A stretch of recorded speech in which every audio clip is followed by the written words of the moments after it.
The majority of House Republicans, amazingly, just aligned with the Biden administration on one of its top priorities to ban the social media app TikTok.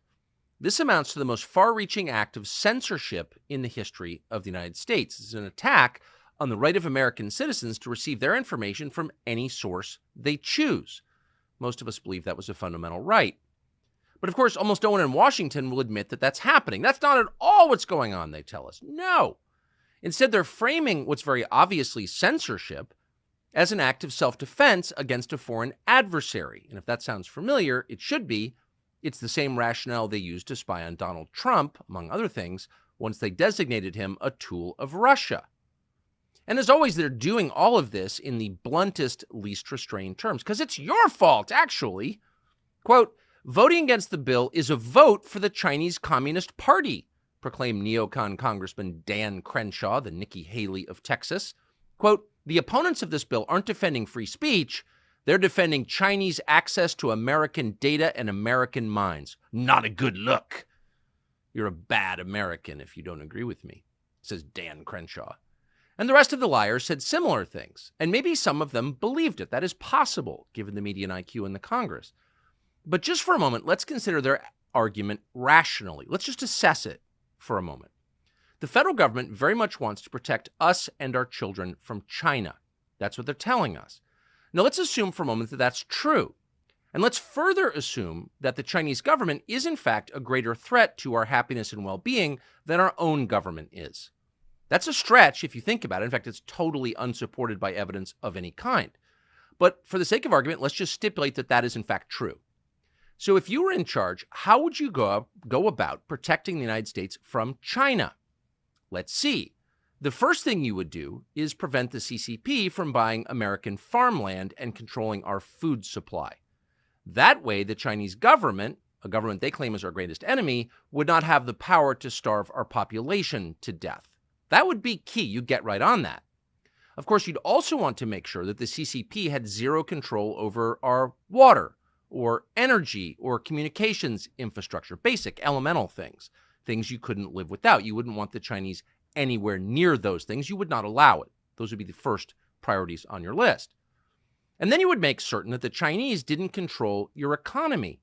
You would not, for example, export your entire industrial base to China, simultaneously making them rich and you poor. You would not do that. Nor would you allow them to hold a meaningful portion of your debt. That would be reckless as hell. You wouldn't allow the Communist Party of China to send billions to your most prestigious universities, thereby gaining control of the minds of the next generation of your leaders. And needless to say, you would not allow Chinese citizens by the tens of thousands to invade your country over your southern border. That would be insane. You would furthermore keep Chinese citizens out of medical, scientific, and R&D facilities. You definitely would not fund their biolabs or cover up for them when they unleashed killer viruses on the world. No, you wouldn't. Why would you do that? And then on questions of foreign policy, you would not spend a ton of time worrying about Taiwan. It's far away, and honestly, who cares? No. Because you don't have all the money in the world or all the time in the world, you would narrow down your priorities, and you would spend your energy and military might on your own hemisphere, where you and your population actually live. The people you want to protect, they live in the Western Hemisphere. So you would not allow the Chinese government to colonize pretty much every country in the Americas, including Canada and Mexico. No. And you certainly wouldn't let the Chinese, of all people, build the infrastructure in places that you directly control, like the supposedly American Virgin Islands, where the roads are paid for by China. That would be crazy and humiliating and very easy to stop. You wouldn't have to put up with that, so you wouldn't put up with it, not for a second. And just to make sure that China understood you're doing all you could to protect your own people, because that was really your goal, because being Dan Crenshaw, you really care about your own people and your own country. Because of that, you would immediately shoot down any spy balloon from China that floated over Montana. Obviously, that's some of what you would do. And yet, somehow, the U.S. government, even Dan Crenshaw, who really cares about your children, protecting them from China, has done none of that and has no plans to do any of that ever. So China still makes our antibiotics and our vitamins. But what Dan Crenshaw is doing is banning a social media app. and probably not the first social media app Dan Crenshaw will call for banning, or the Biden administration, with the help of Republican leaders, will try to ban. So what is this about? Well, it's not about China. It may be about other foreign countries. It's definitely not about China, because pay no attention to what they say. Watch carefully what they do. Rand Paul of Kentucky, who's of course a sitting United States senator, seems to be one of the very few in Washington who's watching what they do, not what they say. And so he is opposing this effort to ban a social media app, not because he is a tool of China, though of course they're doubtless calling him that now, but because he is a dot connector from way back. And we are honored to have him join us now. Senator, thanks so much for coming on. Thanks for having me, Tucker. I'll go ahead and presume to speak for you, too. I don't think most people are really that in favor of TikTok or the Chinese government. I assume you're not. I'm definitely not. But Republican leaders seem to believe two things that contradict one another. One, they believe that, on some evidence, that Joe Biden is like kind of controlled by China, and that Joe Biden is pushing transgenderism. And yet, and that is true, but they're aligning with Joe Biden, who is suddenly claiming that TikTok is bad because it's too Chinese and it's pouring filth into the minds of our children. Now, he can't be sincere about that, obviously, so why would they be joining him in this? Do you have any idea? You know, my concern has always been with the centralization of power, with giving up power. I don't care whether it's a Republican or a Democrat president. Amen. I don't want any president to have the power to ban apps that are sold on an app store. And that's essentially what this is going to happen. 180 million Americans put dance videos up and whatever else is on TikTok, and they choose the terms of those services the same way people on Facebook do. And does Facebook scrape your data? Sure. Does Google scrape your data? Do all of these giant tech companies scrape your data? They all take your data. But the thing is there are now accusations. They say, oh, TikTok's owned by the Chinese government. The Chinese communists own it. Well, that's not even true. You can't say stuff just over and over again that's not true. TikTok is owned by about 60% of it's owned by international investors from all over the world. 20% is owned by the two Chinese software engineers that created the app. And 20% is owned by the employees of TikTok, which 7,000 of them are Americans. So there's a significant nexus of Americans in the ownership. And then there's a significant nexus of Americans using this. And they say, oh, well, the Chinese government owns it. It's just frankly not true. Now, the company that owns TikTok also owns something like TikTok that is censored, and the Chinese let that be broadcast throughout China. The Chinese government does have a member of the board. It's called Douyin. It's the Chinese TikTok. But they don't have a member of the board of ByteDance. They don't control ByteDance.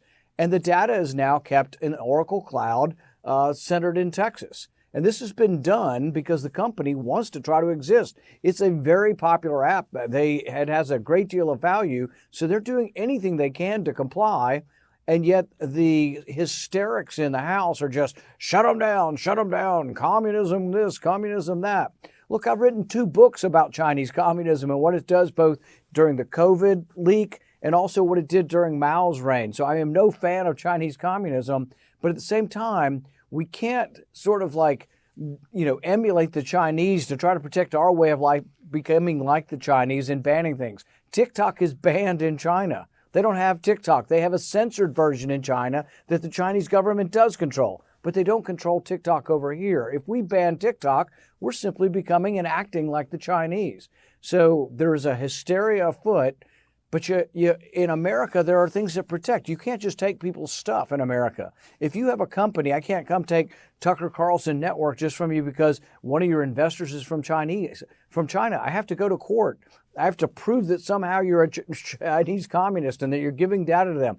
These are all allegations. They may or may not be true, but you can't take someone's company worth billions of dollars without proving it in a court of law. Likewise, you can't take the rights of freedom of speech of 180 million people who want to express themselves. So I think the courts will rule against this. They did twice in the last 4 years in federal court, and they just recently overturned the Montana ban. So I think there's a very good chance this is unconstitutional, but that doesn't seem to be deterring any of my colleagues in the House. But their argument doesn't even make sense. I mean, they're saying that TikTok is foreign controlled. I'm willing to believe that, and that they're spying on us. I definitely believe that. But Google and Facebook are spying on us on a much greater scale, and they're foreign controlled too. They're run by people who hate the United States, demonstrably, they say so. So Google and Facebook are not a threat, but TikTok is? So if you're making that case, like, I know you're lying immediately. Right.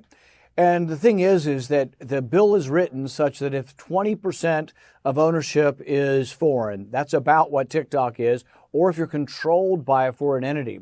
But that's someone's opinion. They're just saying it's controlled by a foreign entity. I think it's probably controlled by profit. Like most things in the marketplace, they want to make a profit.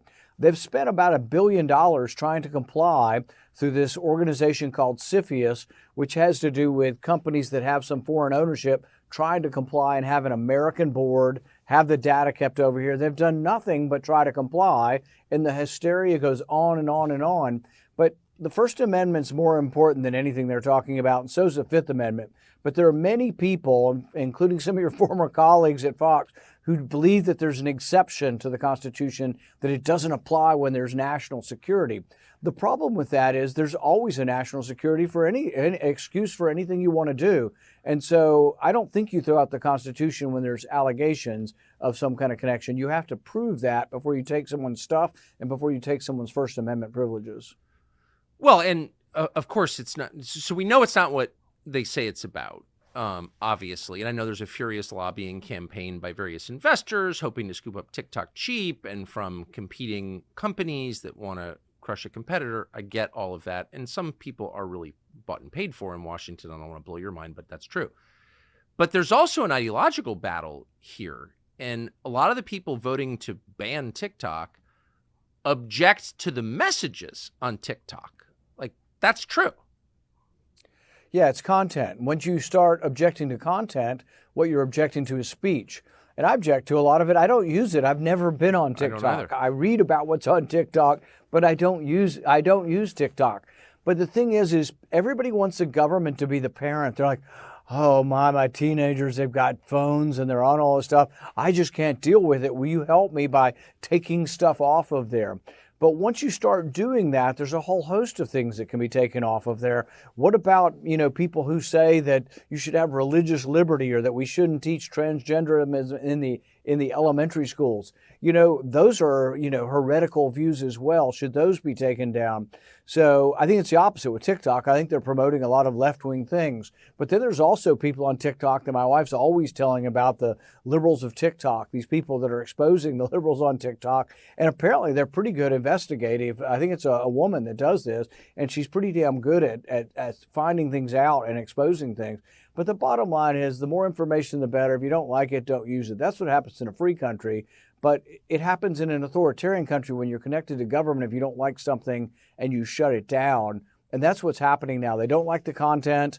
They make an allegation that it's controlled by the Chinese government, which there isn't objective evidence of. And you probably have to go to court to prove something like that. Yeah. But I don't know. I'm disappointed by this hysteria because there are some people who have been relatively good in looking at government and the Constitution who actually on this go completely insane and just throw out all rules and say, oh, we got to do something about Chinese communism. And this isn't the way. Emulating Chinese communists is not the best way to combat Chinese communists. Yeah, and they're almost exclusively neocons, which should tell you a lot. But last question.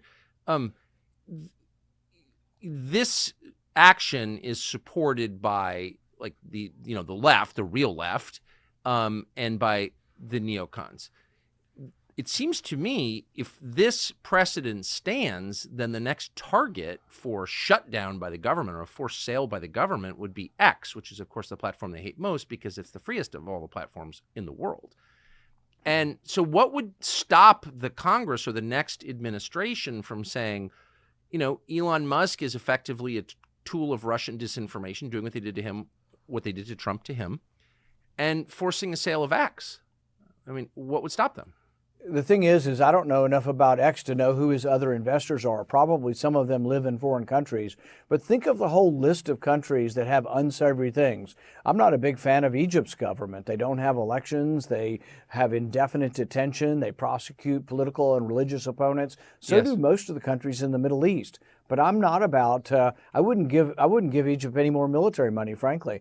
But I wouldn't ban your ability to trade with them. If you want to trade with Egypt, having embargoes is different than me not giving them free money. So I'm not for giving most countries, including China, any money. I don't want to give China research money. I don't want to share secrets with them. I don't want to share arms with them. There are all kinds of things I don't want to do with China, but I'm not ready to forbid people trading with them. And that's sort of where we're headed from this. But you can see the potential of, look, a lot of people have Saudi Arabian investors, but Saudi Arabia did some things that I don't find, they don't really have a free country. They killed a journalist. They chopped him up and threw him out of a plane. So these are things I object to, but I'm not sure I want to prevent anybody from having a Saudi Arabian investor like, Live Golf or something. We're going to say they can't exist because we don't approve of the Saudis. And so that's what we're headed towards, though. And there's every bit the argument that a regime like Saudi Arabia collects data on their enemies. You think any Shiite Muslims in Saudi Arabia are not followed by the police and don't have their data being collected? So all the things we accuse China of doing are being done in dozens and dozens of countries. Vietnam's a communist nation. Are we going to say that nobody does business with Vietnam? Most people argue that it's a little better since we do business with Vietnam, even though they still don't have the basic freedoms that we have. People would actually even argue that the trade with China overall, that the people are freer than they were under Mao. It's gone backwards a little bit in recent years, but it's still way better than it was under Mao. And their level of living is better in China, and their level of freedom is probably better than it was. But to say we're going to get rid of all that and have no trade and you can't own anything with these people is really a recipe for war. When you quit trading with people and you forbid interactions with other people, well, that's when war occurs. Yeah, and we should keep our own country free. Seems like that would be a top priority. Senator Rand Paul of Kentucky, thank you very much for joining us, and good luck with this.